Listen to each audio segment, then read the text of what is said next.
Welcome, everybody. This is the Beer Guys Radio Show. We're happy to be here, and we are happy to have you with us. I'm Tim Dennis. I'm here with my good friend and co-host, Brian Hewitt. Hola, Tim.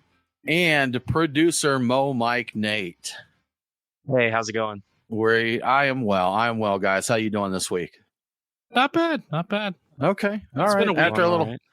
It's been a week. This week has been a heck of a year, right? That's right. Something along those lines. Absolutely. Well, good deal, guys. You know, we've talked about this a lot. We've got into dry January. We've dabbled in NA beers and NA beverages and that. And, you know, breweries have always kind of turned their nose up at that. I mean, they're making beer. They don't want people to go dry. But I think this year it's even more important than in years past. And I saw some brewer friends discussing this. Going dry in January, it's tough on your neighborhood breweries and pubs and such. So Jeff Allworth, who runs the Beervana blog, he put an article up recently, and he said, instead of dry January, how about we make it pub January? And we go out and we support our neighborhood pubs. You know what? If you want to go dry, you can still do that. You know, go to your pub and have a meal. Go out with the friends, maybe, you know, just have some water. It's good for you. Hydration, have a good time there. Maybe you want to get an NA beer if that's available at your local pub. Try one of their mocktails or something like that. But the point being is, don't avoid your local pubs while you're going dry there, because they really need you right now. We had one of our local breweries here, Elsewhere Brewing, posted on Instagram earlier this week. And it was basically asking people not just to support them, but to support those small local businesses you love, you know, to support them, of course, but your other favorite breweries, your other favorite restaurants, your pubs and all that, even something, you know, if you need clothes or that, support local, especially for beer right now. We know hospitality industry as a whole is struggling. You know, we got in pandemic mode. And now we're all a bunch of hermits door dashing stuff to the house and, you know, buying beer like that. So anyhow, Jeff started it. It's made the rounds. A lot of people have talked about it, you know, from Beervana. A lot of folks have picked it up. I think Forbes even had an article talking about Pub January. So if you want to go dry, you can still do that, but go out and get you some fish and chips or something nice, you know, and just support your local pubs in that. Guys, what do you think of that? That's a nice compromise, right? I think it's a good compromise, and I would take it another step. Obviously, they've got NA beers at a lot of these places. A lot of them do anyway. Almost every place I've ever been to that has any sort of spirit selection has some form of mocktail. And the other thing is, if they have any kind of package to go, there now is big stout season. So buy some big stouts and save them for February. It's going to be cold in February. Like, you don't have to drink them right now. You can still support it. And then when you get done, you reward yourself by just completely destroying your liver with all those stouts you picked up. So it's a win-win for everyone. Right. Mark down, like when you want to drink a beer in January, mark that down. Don't drink it, and then just make up for all of it in February. In like one day. Yeah. Yeah, one day. Do not take our advice. It's terrible advice. It's not good for your health. But yeah, you could. Like you said, go out. You're still supporting them. You don't have to drink it right away. A stout is definitely going to keep for 2-3 weeks or whatever. So, yeah, good way to support it. And, you know, Brian, related to your comment about NA beers, there's some recent, I don't think brand new, but recent developments in NA brewing that makes it a lot more feasible for smaller breweries to offer non-alcoholic beers. So in the past, a brewery would have to invest in a lot of specialty equipment to get a non-alcoholic beer, you know, to remove the alcohol from it. Well, they have developed these yeasts that, without diving too much into the science, one, because I don't want to muddy the waters, two, because I wouldn't know what the heck I was talking about and would probably mess it up, but that they ferment very low alcohol. And the way they do that, when you make beer, when you mash your grains, you know, you soak them in warm to hot water, you get short chain and long chain sugars. If you get these long chain sugars, they're harder to break down and they give you mouthfeel in that.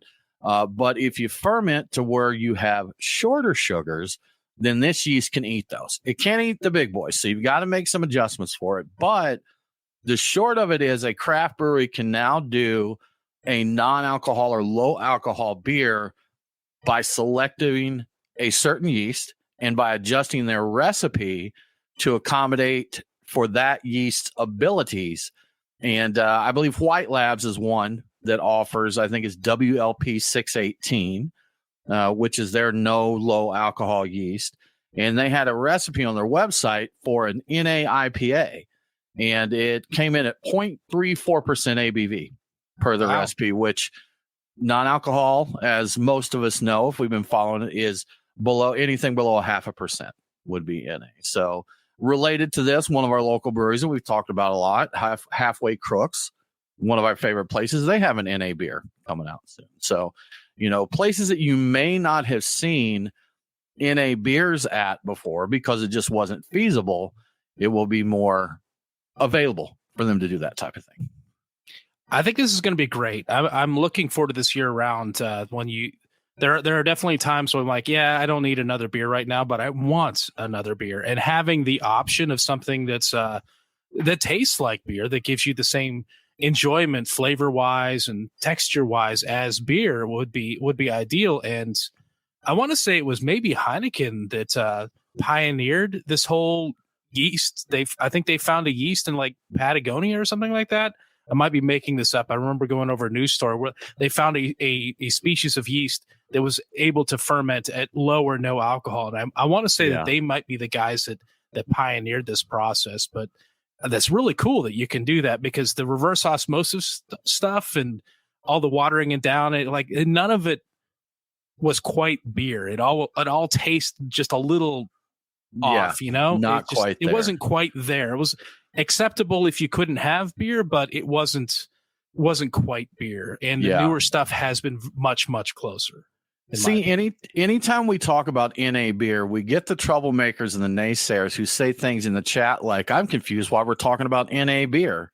Well, Billy, we're talking about it because it gives us another option there to enjoy a beverage there. So, and you know what? In all honesty, there's a lot of reasons. Even people who drink beer, the guys that own Athletic Brewing, they're not totally alcohol free, but it's another option for health. It's lower calorie.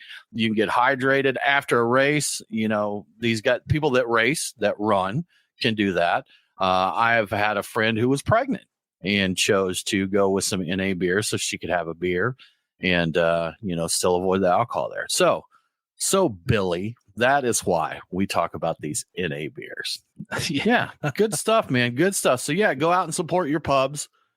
Check out your local pub. Maybe they've got an NA for you now that you can check out. And I got to point out that a lot of our local brew pubs have food that's good enough that I would go even if I weren't drinking. Your Wrecking Bars and that's just the one that came Brick to mind. Store Pub, Wrecking Brick Bar. Store Pub. Yeah. We have Argosy. Argosy. That is really good. We've got plenty of choices that you can go. Truck and Tap, our friends at Truck and Tap.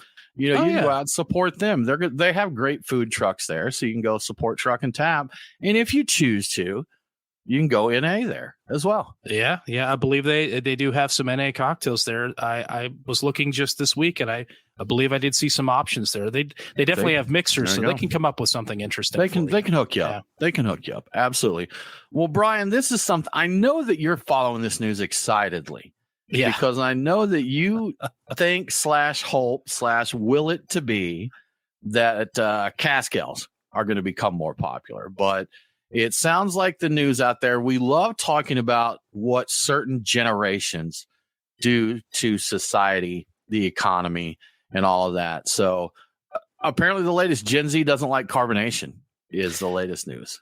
Yeah. I think we'd heard about this a little bit before, and it seems really weird to me because everybody's how big seltzer was and has been. And we've heard about Gen Z has an aversion to carbonation. And 750 Daily is a beverage company, and they're predicting that a large group of consumers will be entering their, quote, bubble-free era in 2024. They are going with nothing but still beverages. And what this means for us, and I think they're all younger folks, what this means for us is we'll probably see a lot more flat-flavored alcohol waters, which has got to be the most boring thing I've ever heard of, and more hard teas. Hang on, did I say boring? because I think what we're going to wind up with is beverage companies making Borg in a can, and that gets exciting to me again. Now, So you haven't Borged in a while, Brian. I haven't Borged in a while. I've all of those gallon jugs of water missing out on their potential to be Borg. But so Borg in a can. I think we're going to be seeing maybe not 10% or 20% or whatever those wound up being with all the booze they poured in them. But my big question, I see this and I think, is this cask ale's big moment? Could the lower carbonation of cask ale win over the tender, youthful palates of the world? And what do you guys think? Is there any chances of this happening? Say yes. No. Yes. No, I just I've always don't liked you, think... Mike, Nate. And I've always hated you, Tim. Nate, what generation are you part of? I'm a millennial. You're a millennial. Okay. So, I just don't think so, Brian. I don't think it's ever going to catch on. It's something that they've tried for decades and decades. And, I know you're a fan. I have enjoyed some. I wouldn't call myself a fan, but good timing to say that we will be at the Atlanta Cask Ale Tasting, a great Cask Ale festival here in a couple weeks. And the guys from Hoppy Trails Pod mentioned that there is a cask ale. Let's see, I've lost the comment here, but they said Cask Ale Festival in South Carolina in a couple weeks. So nice. People are trying, but Brian, I believe this is like the 25th Atlanta Cask Ale Tasting, and bless Owen Ogletree's heart, he has done all he can to try and promote cask ales. He converted me, though. Let's say though, Owen's Festival is a little controversial with the purists because they're not, you do get stuff like people just taking a stout and throwing 47 Butterfinger bars in it, and it's delicious, but it wouldn't be what you consider a real ale or a cask ale. However, there are places that are offering, real cask ale. But Brian, to loop back around to your question, no, I don't think Gen Z or the American beer drinker in general is going to buy into cask ale.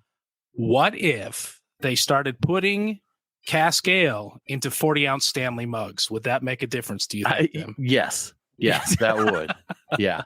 Especially if they were limited edition Stanley mugs with special colors. Fill your mug when you get there, your Stanley mug, and you'll be good to go. So, but they're just going to buy it. They're just buying it for the mug at that point. They're just going to dump that beer out. Who cares? Who cares? Yeah, they're buying it, man. They're buying it. So I am slightly on board if they're 40 ounces. I feel that the opportunity for the Stanley mug to be the next great malt liquor vessel has not been yet fully realized. No, I see a purpose to it now that I did not see before. I did not get the attraction, but if it really is cover for just portable malt liquor, then you know what? Maybe we're onto something here. Could be, man. Could be. I saw some funny videos of people like mocking their wives and girls, because this is apparently it's popular with everybody, but especially with the ladies, or really young girls as well.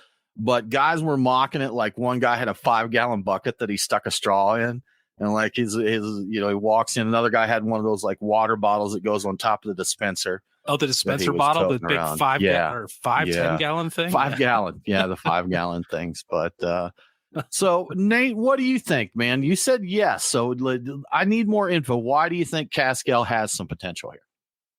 I don't. Brian said to say yes, and I said yes. Oh, okay. That's fair. That's good enough reason. Right. That is good enough reason. Yeah. No, I think cask ale is a niche style of beer that is just going to forever be a niche style. I don't really see it hitting the mainstream.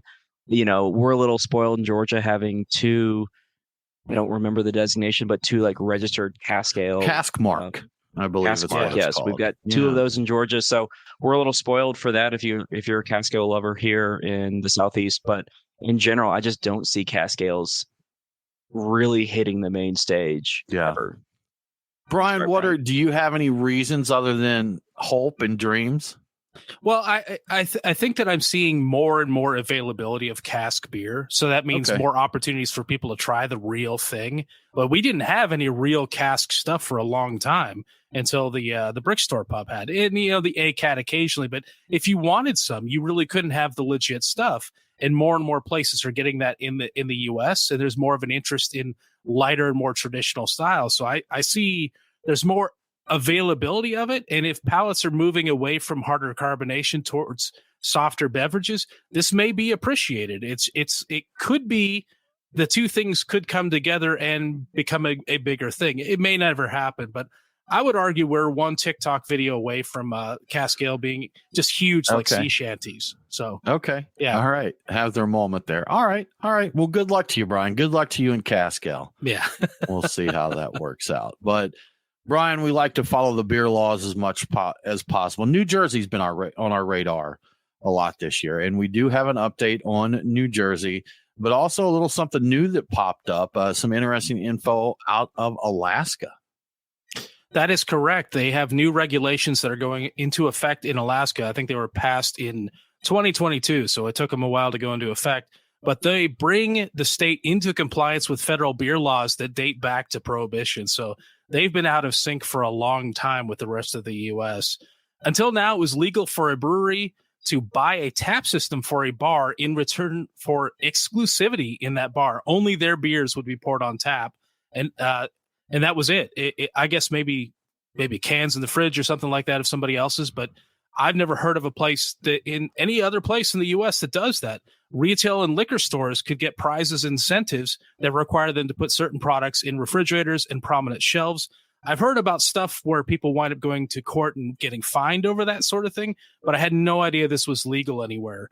So these practices have understandably made it extremely hard for small breweries in Alaska to get any tap handles or have any chance of growing. And it has stifled craft beer growth in general in Alaska for a long time. And so this is changing. So there's the opportunity for some growth in craft beer in Alaska. So that may be the new hot ground for craft beer. You know, I'm not a fan in general of the 3-tier system. I think it has a lot more limitations than it does positives there. But this is something, these tied houses that just stifles competition. And like you said, it does eliminate these smaller breweries coming out and doing that. And that's right. Yeah. It's just something that there's ways outside of being able to just buy direct taps that people game the system. There may be something. I heard a story one time of a bar that needed like a remodel. They needed to remodel their bar, and somehow they worked with a distributor that had a side company that wasn't the name of the distributor that somehow put like $15,000 into this account to cover the cost of this renovation in exchange for keeping primarily their beer on tap. I mean, you couldn't pull that here in Georgia with one brand, one brewery, because they'd know something was up. But, giving them preferential treatment is a different story. There's ways to play the system, but just to straight up have, hey, I'm going to buy you this tap system and you're going to carry my beer. They don't allow that. I didn't think anywhere, but I guess Alaska is the wilds out there. It sounds like it was a formal legal agreement too. Okay. The way it was, just because it wasn't illegal. I think that they could seriously get penalized or taken to court if they didn't live up to the end of the bargain. So it wasn't under the table at all. It was just something that was completely legal. Until illegal now. Means it's technically legal. Technically legal, yes. So they can do that. Brian, big news out of New Jersey this week. So we talked all through last year, little bits and pieces as we heard them coming across. But there is a bill heading to the governor's desk that would do away with many of these restrictions. Now, this is, as of the recording of this show, it was on the way to the governor. It may get signed between the time that we record this and the time that that you listen to it, but it's in the works one way or the other. It covers much of the same ground as it did before that they've talked about with the bill that was recently vetoed. It offers unlimited number of on-premise special events and private parties. Now, to clarify, playing the football game on a Sunday counted as an event in New Jersey. So, and they were limited on those before. A tap room can sell packaged snacks, so they still can't have a kitchen, but they can sell, some chips or peanuts or whatever. And they're able to coordinate with food trucks to offer food on site.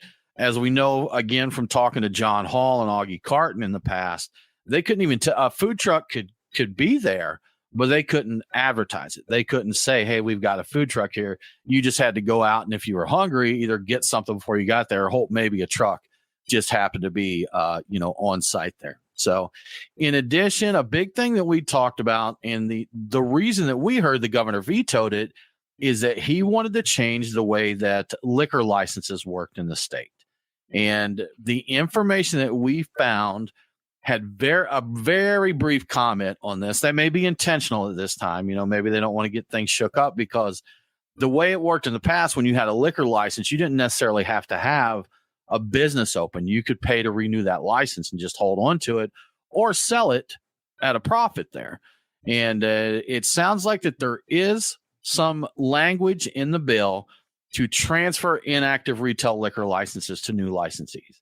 That's really all that we found out there. It does say they also may look at doing special licenses for eating and drinking establishments in shopping malls. So who knows about that? But the good thing is, hopefully this will get signed. It sounds like they worked in what the governor wanted. We can get this signed, and breweries can, sell you some peanuts and let you watch the game on Sunday or Saturday for you college football fans. So. Yeah, I feel like they wouldn't put this through a second time unless they knew it was going to pass. I'm like, I can understand it being shot down the one time, being surprised by it, but I would think, just politicians being the way they are, they're like, there's no way they're putting this through a second time and it not passing. So I think I don't remember the count here, Brian, but I think it was a unanimous vote on both sides with two. It was. Two abstention, something like that. Yeah, but they weren't there. Everybody's behind this. So good luck, New Jersey. I hope that gets the signature that it needs. I think they have until like the 15th or the 19th. I don't have the date in front of me of this month, or the governor does, to sign it. So I think there's a time limit on it, but it should be. We should know within the next couple of weeks. Soon. The other. Yeah. So very soon. Indeed. Well, guys, we're drinking beers right now, as we do. We're not dry this month. We may dabble, but we're drinking some beers. So our beers of the week, guys, I've got right now, I'm drinking from our friends at Three Taverns, Beeps. It's just your good old drinking beer, kind of reminiscent of your dad beers from the 70s is what they were going for. So really, it's a good one. It's a good drinking beer there. And then on my next up on the list, I have from Liability Brewing Company, Mortal Wombat IPA. So I'm going to really enjoy checking that out. Nate, what are you sipping on? So currently I've got my Pipeworks Abominable Snowman versus Unicorn, which is a hazy IPA with lactose and cryo hops. I pre-gamed with a little Parish Ghost Prime. I had one can left over. Just wanted to get it while it was still good. That's a double New England IPA. And then to finish us off in a day of IPAs, I've got Two Tides with their Citra and Idaho 7 juice. And it's an IPA using Idaho 7 and Citra experimental oils. That sounds crazy. Pure madness over there. Brian, how about you? I flipped the script this week. I went last week was all IPAs, and I think most of them were Dippas and Hazies. I am going mostly like a lot more lagers. It's not all lagers. I nearly went all lager, but I started off with a Bitburger Premium Pils. I am working on a Good Word No Tango Chavo, which is an island style lager, and I forget the specifics of that, but I do know I like it a good deal. And I'm going to finish up with Allagash's Day's End, which is a red ale inspired by the Boulevardier, I think that's how you say it, cocktail, which I think is the Negroni, but with bourbon instead of, what was the thing? Do you remember, Nate? What's the switch out for that? For the Boulevardier? Yeah. It's rye whiskey. Is it rye whiskey? Instead of, okay. It's rye whiskey in place of is it Campari or is it? No. I think it's bourbon, isn't it? It is. It's bourbon, Campari, and sweet vermouth. Okay. Instead of gin. Rye. Yeah, it's replacing the gin. Yeah. So I'm looking forward to that. That's what I'm doing today. All right. That sounds good. I almost had a No Tango Chavo myself today, but I didn't, Brian. So you have to carry that one on. Y'all, as we get into January, we're 10 days into the year already as we record this. Crazy talk. Absolutely crazy talk. But we've talked about supporting those places that you love, man. And one of the places that we love is Terrapin Brewery Atlanta at Truist Park. I tell you what, to support Terrapin, now they've got a unique setup there. They're partnered with Fox Brothers, but because of these liquor laws that we keep talking about, these are technically two different businesses. So to support Terrapin, you're going to have to buy a beer. You're going to have to go out and get a beer. You can support Fox Brothers as well by getting some barbecue, but go out there, check out their tap list. if you want to be somewhat good, what do they call it? Damp January, Brian, that some people like to do. Damp January. Moist. They're going to have some moist, a little damp, a little moist. They're going to have some lower options for you there if you want to be a little better behaved. But they're guaranteed to have a good variety on tap for you there. So go check them out. Support them in January and all year round. Make sure when baseball season comes up, they're jammed there. So go now when you can get an in and out without a wait and get, prime service there. So go support our friends at Terrapin Brewery Atlanta. And I already talked a little bit of how you could work it out so you support Truck and Tap with their NA cocktails. But I'm going to focus on the stuff that I really like. That's stuff with booze in it. And I usually focus on beer and the food trucks when I talk about Truck and Tap. That's a tough one to get out. There are 20 taps at each location. There's fresh food from the food trucks that rotate. It's great. Every day you've got a new experience, new beers all the time. But in addition to the good food and great beer, Truck and Tap has spirits and special events for those spirits. For example, Woodstock and Lawrenceville locations feature Taco Tuesday specials every week, which include margaritas, tequilas, and something called Mexican candy shots. And I saw that the other day on Tuesday, and I was in the middle of work, and I'm like, man, I would really, really go for that. But it's something you definitely got to check out on a Tuesday. Truck and Tap Alpharetta has also been doing Old Forester Whiskey Row bourbon flights, which is very relevant to my interests. And it seems like they're always showing off their bourbon selection on social media, and I'm jealous. And speaking of the Alpharetta location, did you know they have a rooftop overproof rum bar facility feature there? It isn't open at the moment due to the weather, but I have it on good authority that they are in the process of updating it to make it a year-round feature. If right now isn't the right time for Mai Tai, I don't know when is. So I'm looking forward to that being year-round Mai Tais. And of course, there are other events like live music and music bingo and trivia and karaoke. You can do all those things without actually drinking any alcohol at all. So there's your option right there.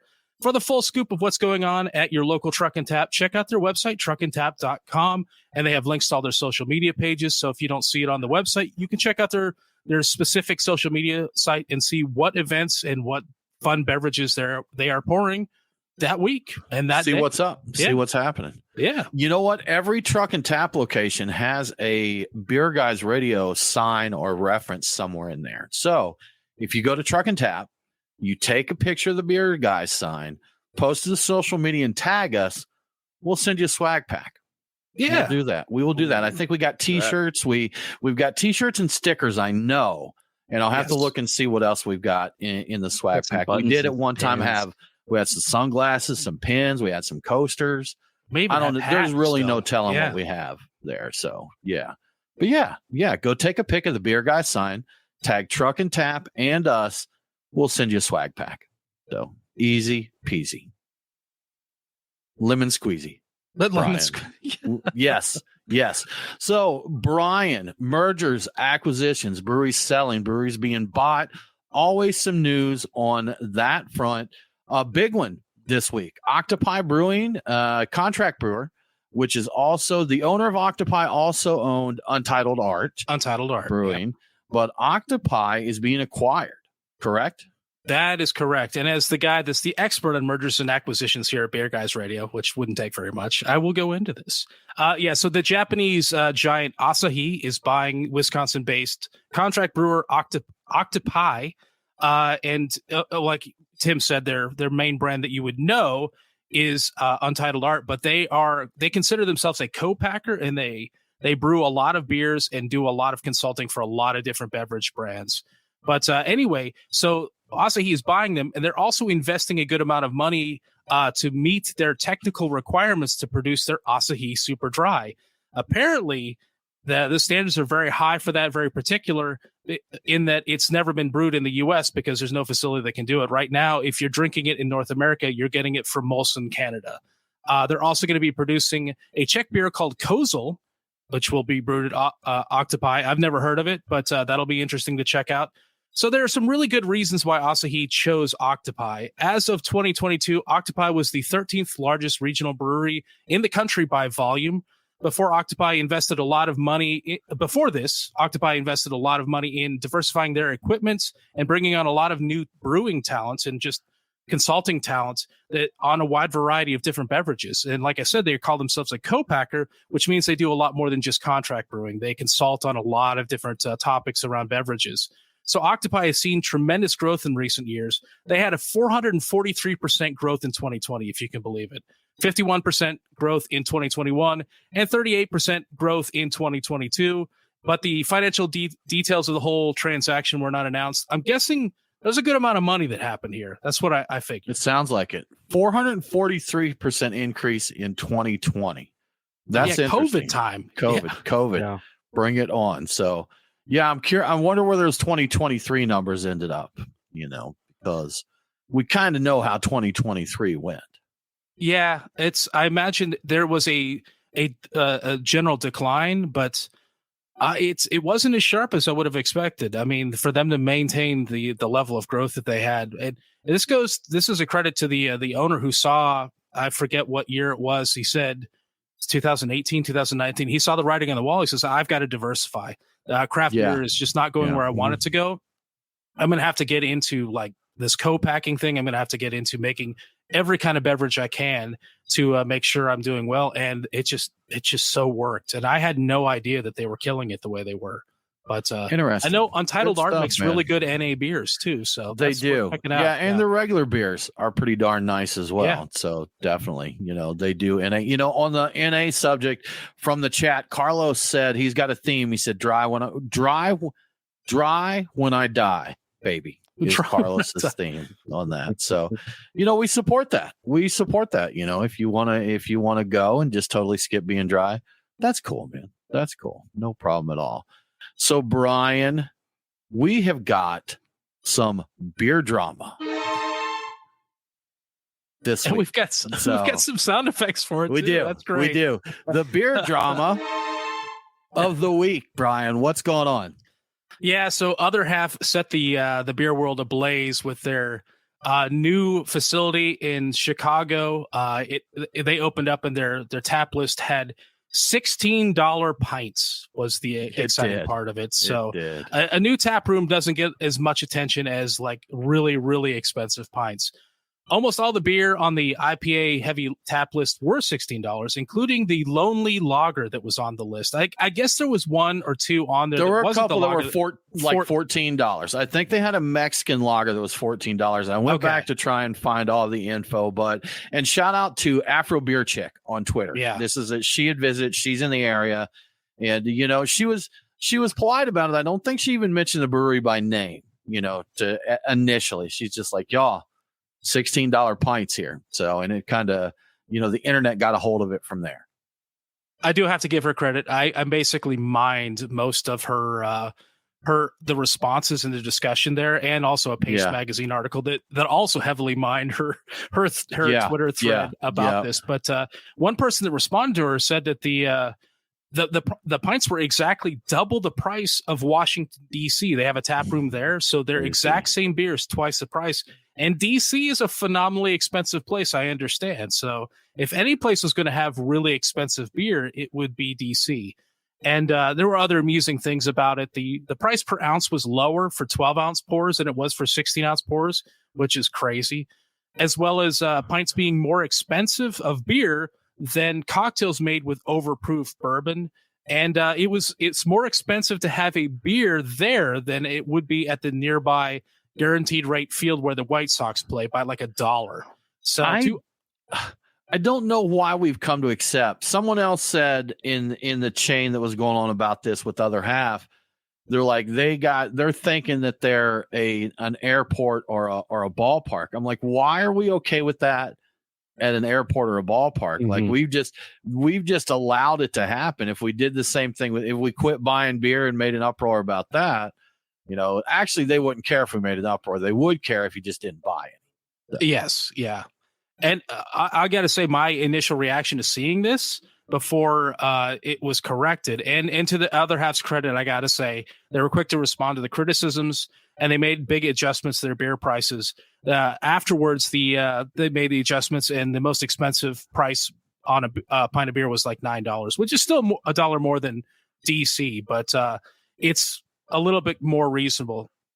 As to why it was originally priced the way it was, I didn't see an official explanation, but there was a quote about them getting lost in the sauce when they ramped up to open, and then they got it sorted out. So the speculation is because they're connected to a music venue, they chose to use the music event prices. So, yeah, I think that's what it is. And somebody was pointing out that maybe the pint price was the venue price, but the 12-ounce price being cheaper was actually what they thought the bar price was going to be somehow. I don't know how that would have worked. I don't see how you do pricing and print menus and put $16 on there and actually okay, yeah, run it.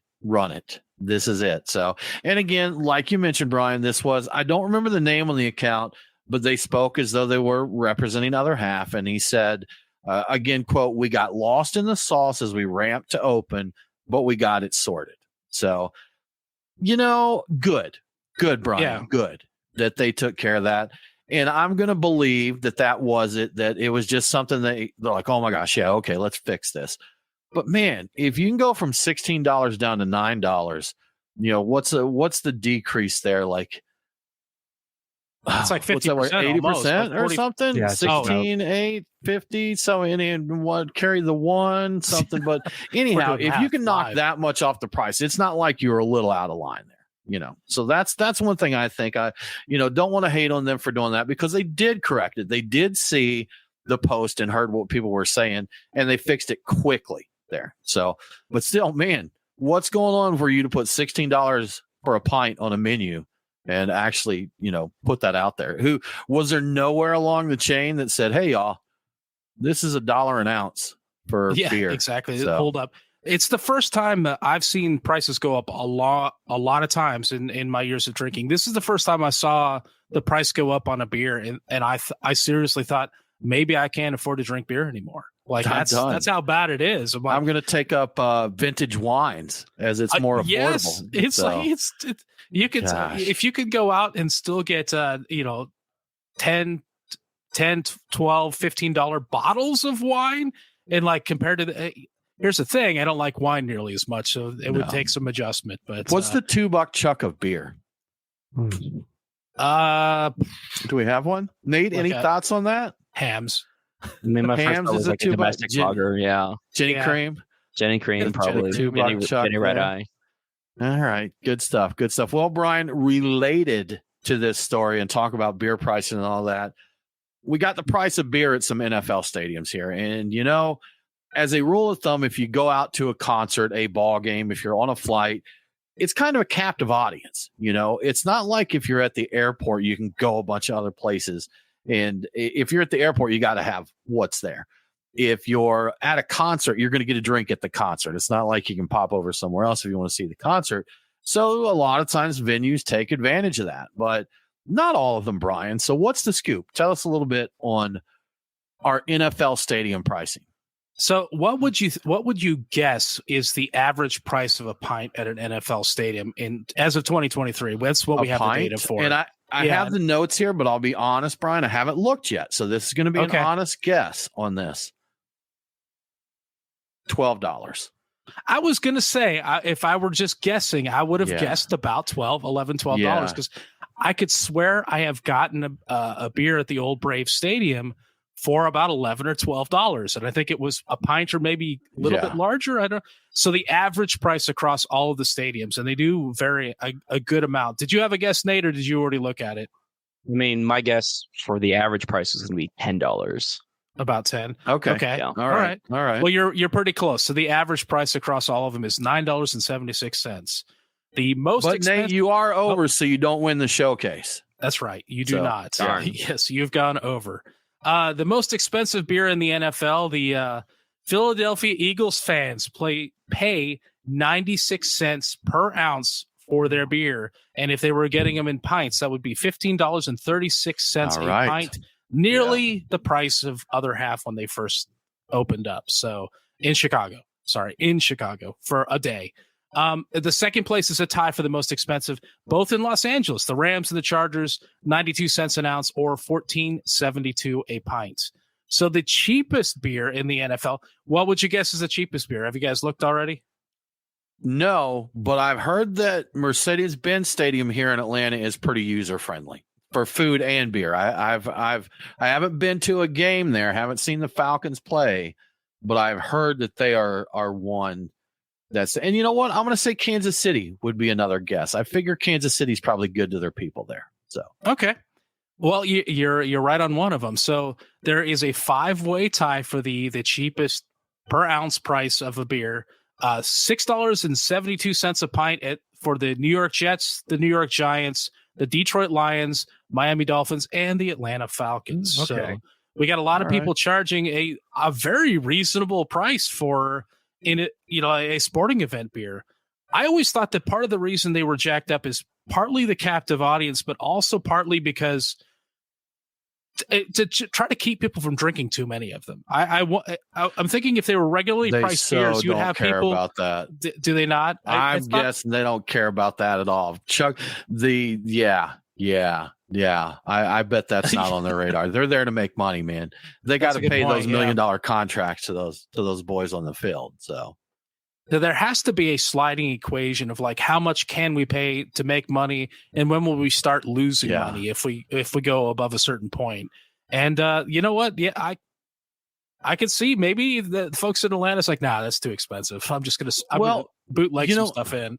Before Mercedes-Benz Stadium opened up, I think Arthur Blank actually made comments that he was going to make this affordable for the fans to come out, that he wanted, fans to come out, and, that you don't have to take out a second mortgage to take the family to a ball game, So, I mean, you probably still do, because even with that, it's still not a cheap outing.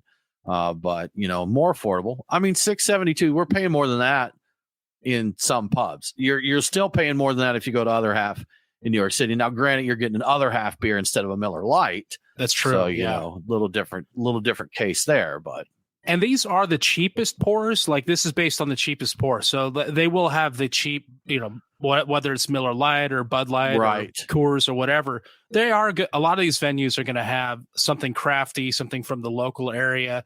I've seen at some venues where they'll have tall boy cans, which is always fun to see. But man, those are pricey. Those are frequently like $15 cans or $14. I seem to remember those being really, really, like, if I weren't listening to a band right now or watching whatever I'm watching, there's no way I'd pay this, but because I'm doing this and I'm an idiot, I'm going to pay this amount for this beer. You know what I think could go well? What about a dad beer corner, a dad beer kiosk at that? You've got Hams. You got maybe, Heileman's Old Style. You got a Hams. You got a Ginny Cream as well in there. Maybe get some Rainier. Bring us over some of those bottles of Rainier, but the dad beer kiosk, I bet at least for a while the novelty of that would do well. Yeah, I think so. Yeah. I can see that. Those beers I think would just kill it in sporting events. Yeah, absolutely. Those are so crushable, and as long as they're cold and they're flowing, that's an instant winner, Tim. So this is Billy, another comment in the chat here. He said he paid $20 for a tall boy who went to the 311 concert. Then he clarified. He said, well, I paid $20 for several tall boys. I bet he's not talking he got several for $20 there either. I would guarantee that's. Oh, so he spent like $40 or $60 on $300, had 4 beers. So that's it. I think people figure this in as part of the experience. So like this experience is going to cost this much. Yeah. I'm going to have this amount of alcohol to go with it and the whole package deal. I think this is how people rationalize it, because I could see a premium on event beers, like a 30% increase or maybe in a 50, but like these are over 100% increases on what these beers would be. I'm like, I don't see a valid excuse for it, or honestly, it keeps me from buying more than one if I even get one, depending on how much they are and what they are. It falls into the because they can thing there, Yeah, I bet there's a lot of calculation that goes into how much can we charge for tickets? How much can we charge for food? How much can we charge for beer that's still going to pack the stadium, and people are still going to buy this stuff? You want people that don't just show up, but come out and spend money on things there. So You definitely have to balance all that out, man. Or, Arthur Blank with his is probably pack them in, man. Let's make it affordable. Because to your note, Brian, if the beers are cheaper, people can buy more. They feel better about buying another one, Sure. If you're going up and you're dropping that $9.76, $12, $15.36 or whatever, you may say, I don't know if I need another one there. So, of course, there'll be people that just doesn't stop them. They just run through it. They'll be like Billy at a 311 concert, Brian. That's right. So $20 beers all around. I'm buying. Yeah. So, but interesting stuff, man. Interesting stuff. We do have a few other comments here. Going back, it looks like I think we got a vote for hams here in the chat. I definitely think hams may get the love there, but interesting stuff. Maybe we could man. do the thing where you put the hot sauce all over top of the hams. Then I might pay $20 for it. Was there more to it than that? I feel like there was, but I don't. What was it? Might have been called? like paprika on it or something like that. I forget. Probably tahine, maybe, or something like that. Yeah, it was a bar that had been in Chicago for a long time, and it closed down a year or two ago. And I can't remember the exact specifics of it, but yeah, when you got the can of hams, it was doused on the top of it was just layered thick with hot sauce. So it basically, if it didn't get all over the place, it didn't belong in your face. Was their concept, like the burgers. So they sold more hams in that one location than any other place in the state. I remember that specific. So hams must be hurting when they closed.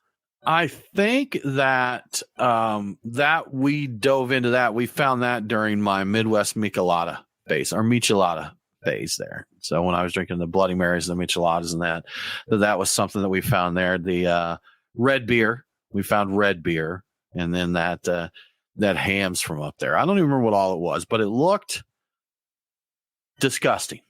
Oh yeah. But it was also something I'm like, okay, I want to try that. It looks messy, but entertaining.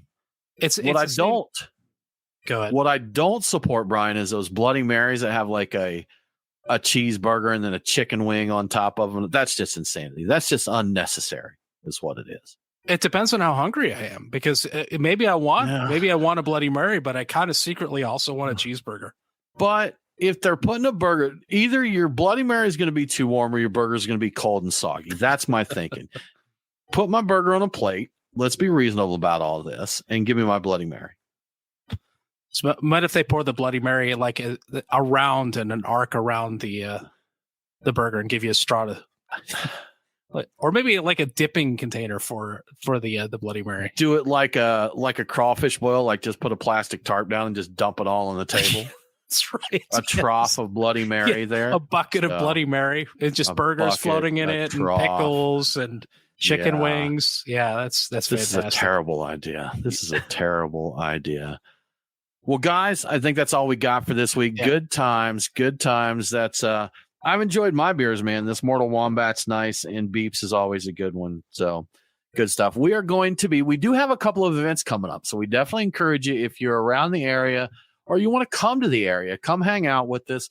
We will be at the Atlanta Cask Ale tasting at Bold Monk Brewing on the 20th. So you can come hang out with us there. We'll be doing a show.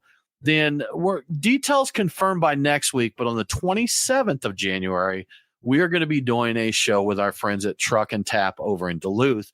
We've actually got some pretty big plans for this one. We're going to have a lot of fun with it, but we're nailing it down, and we'll definitely get you the deets. We'll get you the deets. We'll put them on the socials and all that. But anyhow, y'all, thank you so much for tuning in. We appreciate it. We hope you have a good week, and don't forget to drink local. Cheers.